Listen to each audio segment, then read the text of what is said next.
नमस्कार। कभी सोचा है कि अगर अचानक स्कूल बंद हो जाएं तो करोड़ों बच्चों की पढ़ाई का क्या होगा? वो कैसे आगे बढ़ेंगी? आज हम बात करेंगे भारत की डिजिटल शिक्षा में आई एक बहुत बड़ी क्रांति की, एक ऐसा प्लेटफॉर्म जिसका नाम है दीक्षा। वो दौर तो याद ही होगा, है ना? जब अचानक सब कुछ, मेरा मतलब सब कुछ बंद हो गया था। स्कूल, कॉलेज, सब। और तभी एक बड़ा सवाल खड़ा हुआ। क्या हम इसके लिए तैयार थे? हमारी शिक्षा व्यवस्था के लिए ये एक बहुत बहुत बड़ी चुनौती थी। तो चलिए इसी चुनौती को थोड़ा और गहराई से समझते हैं। देखिए, महामारी ने अचानक से एक ऐसी जरूरत खड़ी कर दी थी, एक ऐसा डिजिटल सॉल्यूशन चाहिए था जो सिर्फ शहरों में नहीं बल्कि देश के कोने कोने तक पहुंच सके। जरा सोच कर देखिए, करोड़ों स्टूडेंट्स और टीचर्स सब अपने अपने घरों में बंद। ऐसा लगा जैसे पढ़ाई का पहिया ही थम गया हो। और इस रुके हुए पहिए को दोबारा चलाने के लिए जानते हैं क्या चाहिए था? एक बहुत बड़ा और बहुत तेज समाधान। और इसी बहुत बड़ी चुनौती का जवाब बनकर सामने आया दीक्षा। जी हाँ, एक ऐसा नाम जो आज भारत में डिजिटल एजुकेशन की पहचान बन चुका है। तो सवाल ये है कि ये दीक्षा आखिर है क्या? देखिए, इसका पूरा नाम है digital infrastructure for knowledge sharing.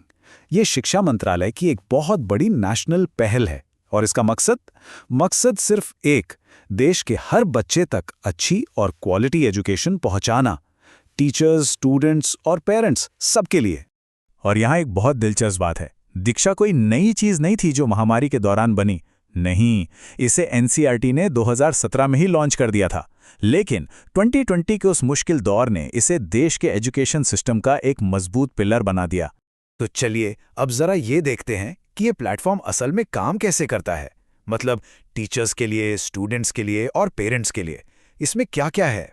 शुरुआत करते हैं हमारे टीचर्स से, जो इस पूरे सिस्टम की रीढ़ हैं।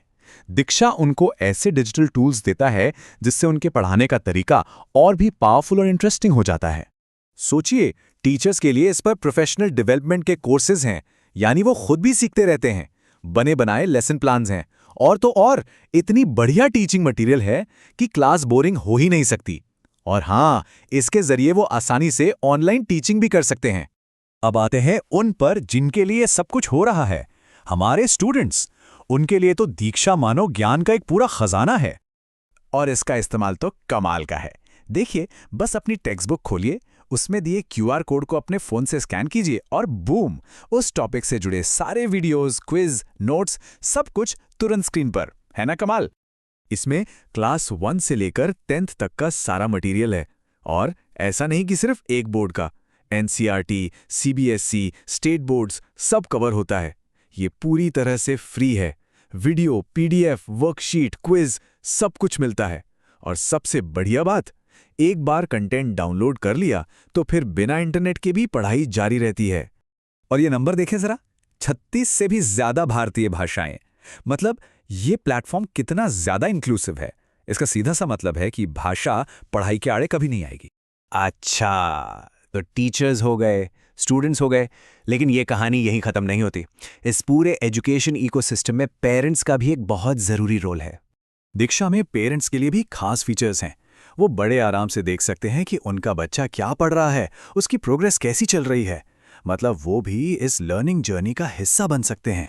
तो अब तक ये तो साफ है कि दीक्षा सिर्फ एक ऐप नहीं है, ये उससे कहीं ज्यादा बड़ा है। ये भारत की शिक्षा के भविष्य की नींव तैयार कर रहा है। और ये सिर्फ एक टेक्नोलॉजी का कमाल नहीं है। दीक्षा को सीधे सीधे देश की नई शिक्षा नीति 2020 के लक्ष्यों के साथ जोड़ा गया है। यही बात इसे भारत की एजुकेशनल स्ट्रैटेजी का एक बहुत ही जरूरी हिस्सा बनाती है। तो हम कह सकते हैं कि दीक्षा महज एक ऐप नहीं है, बल्कि ये तो एजुकेशन का एक डिजिटल हाईवे है। एक ऐसा हाईवे जो देश के सारे लर्निंग रिसोर्सेज को एक साथ एक जगह पर ले आता है। और आखिर में एक सवाल, एक बड़ा सवाल। दीक्षा जैसे प्लेटफॉर्म्स की कामयाबी को देखते हुए क्या ये माना जा सकता है कि डिजिटल लर्निंग ही हमारी शिक्षा का भविष्य है? क्या यही वो रास्ता है जिस पर हमें आगे बढ़ना है? इस पर जरूर सोचिएगा।